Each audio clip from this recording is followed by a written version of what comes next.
Jilmar. Sana next time magkita pa rin tayo, ha? Kaya, unsay masulti nimo? Unsay masulti nimo? Salamatay daw. Ayan, happy. Happy. Lipay. Lipay ay ako. Lipay daw siya. Bumaba ako at tiningnan ko si Jilmar. Ngayon ko lang kasi siya nakita dito sa aming farm at naghahakot daw siya ng kopra.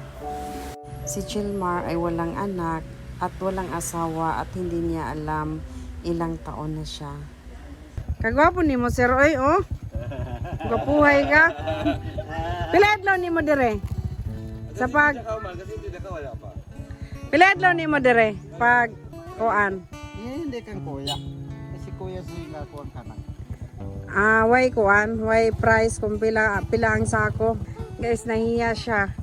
May asawa ka na, Col? Walang asawa. Walang anak. Wala. Dati may asawa ka. Bakit hindi ka nag-asawa? Ha? Ayaw mo? Takot ka sa mga babae? Nahiya ka? Mag-upo ka muna. Bigyan kita ngayon ng pera. Dali. Oo, mamaya. Ha? Storya muna tayo, no?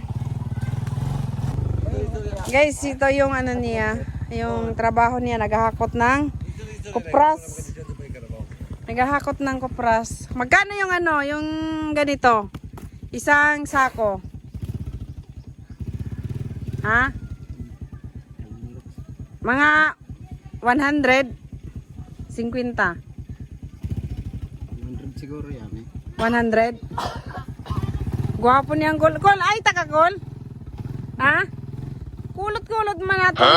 Bye. Basta ka rin silong mo.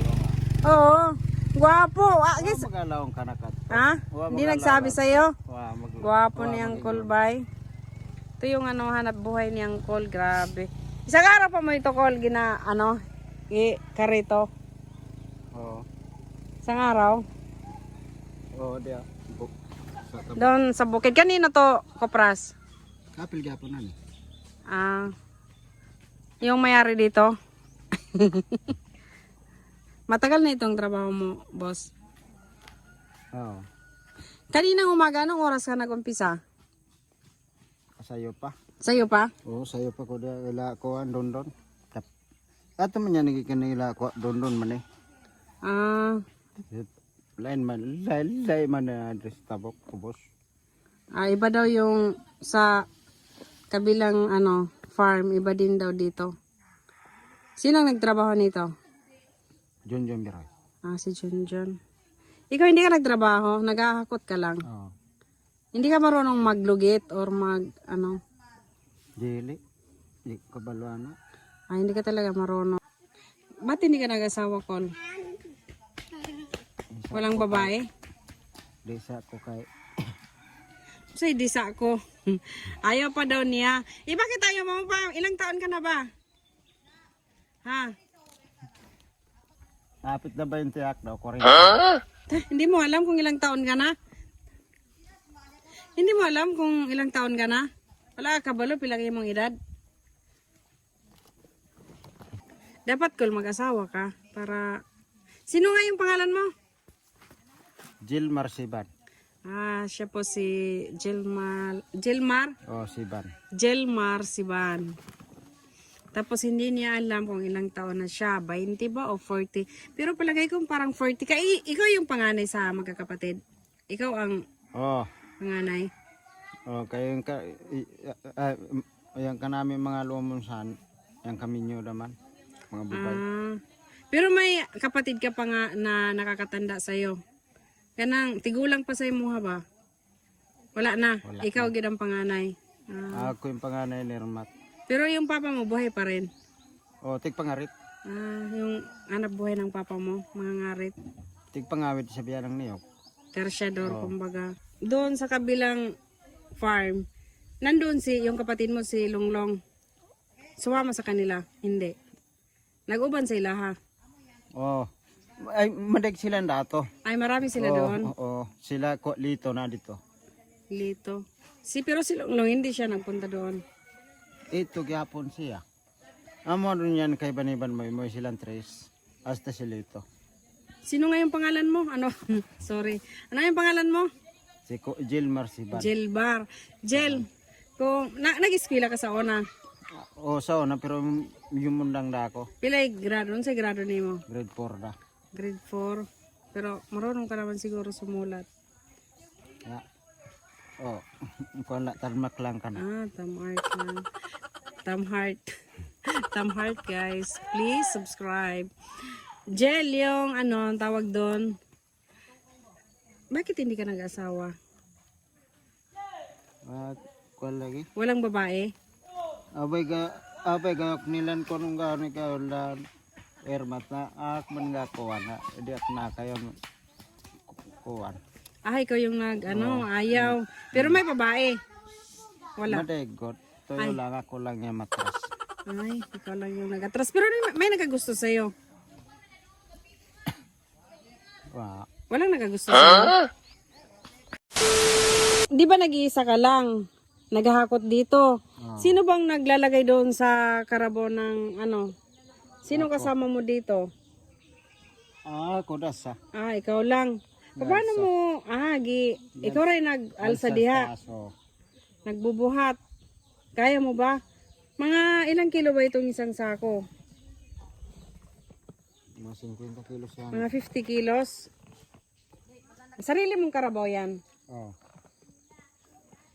Sige nga, paano ka magkarga ng ng kupra? Pwede. Palodot. Mm. Di pa yan mo load kay kapoy pa man siguro ni. Sige, subukan mo daw. Kung paano magpaluhod.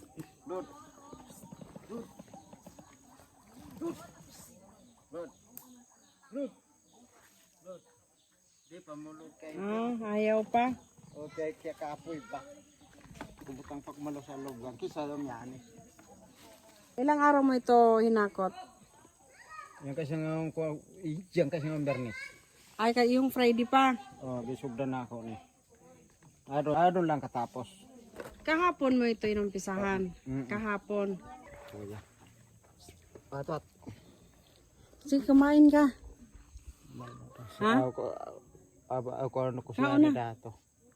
Ay, masarap yan, kuya, sa kape. Oo. Pare sa kape. Biko. Binigyan ko siya ng biko para kumain. Ayan, O paano, papayag ka? Yung chicks doon? Abay pa ko naon-naon daw. Ha? Bakit ayaw mo? Abay pa ko. Bakit? Huwag mo nang pag-isipan kung mag-aasawa ka o hindi. Ha? Alam mo, may pera yon. May pera yon, may bahay, malaking bahay. Mansyon ang bahay no, naghahanap ng mapapangasawa. Gusto niya yung gaya mo. Ha? Maano yun? Kaso yung edad niya, mga 60 yato, 70 hindi ko masyado maalala. May matanda na. Tiguang na ba? Tiguang na. Nindot to kay tiguang na ba? Kaya mo drive to Carabao. Ha? Natatawa siyang call. Guys, yan o. Kakaawa siya. Yan. Wala pa siyang asawa. At hindi niya alam kung ilang taon na siya. Ang sabi niya, pero yung ito, oo. Sabi niya sa akin, 20 or 30 or 40, ewan ko kung ilang taon. Kayo na ang maghusga guys. Pero ang alam ko nito, mga 40 na yata ang edad mo, Col, no? 40 na? Action na ba matikado? Mahirap ang buhay, Col. Lisod. Bali sa episode siya. Lisod. Kuha na away. Kuha kay sige trabaho niyo. Yung pera mo na ano mo sa araw-araw, saan mo binibigay? Wala ka namang asawa. Ato kan lang yan, Mat. Guys, binibigay daw niya yung income niya sa mama niya. So, nangarap ka pa rin na magkaanak ka? Di ako naikay kay kuha. Ayaw daw talaga muna niya mag-asawa. Ayaw niya kaanak dahil sa hirap ng buhay. Pero Jill, may edad ka na. Dapat kailangan mo nang mag-asawa at magkaanak. Huwag mo nang intindihin yung kahirapan. Ang intindihin mo may anak ka. Ha? Tinatawanan niya yung problema sa buhay-buhay. Maraming salamat ha.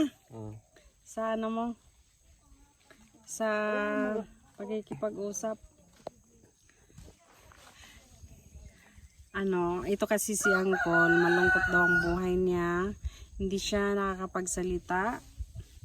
At gustuhin man daw niya mag-asawa, wala daw magkakagusto sa kanya. Kaya nakakawa talaga yung buhay ni Uncle. No? Yan. Umiiyak na siyang si Uncle, si Gilmar, Uncle naman, umiiyak siya kasi yun nga, mahirap daw ang buhay.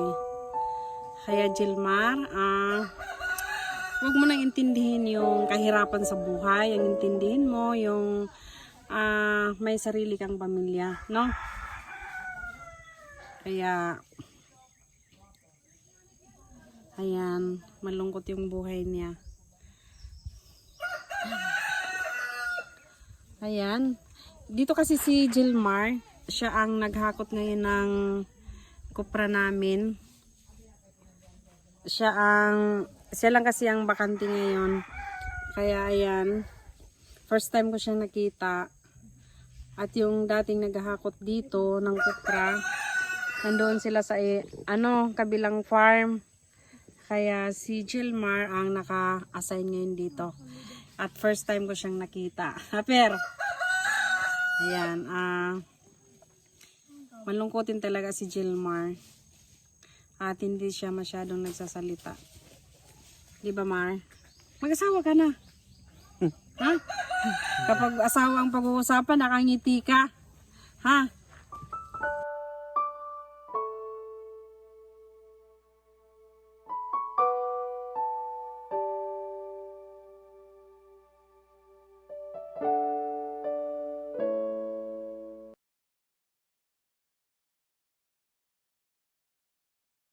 Buga, sudan, no?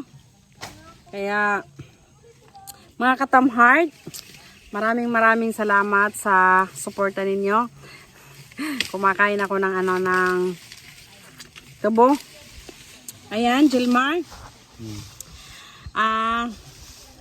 Sana next time magkita pa rin tayo, ha?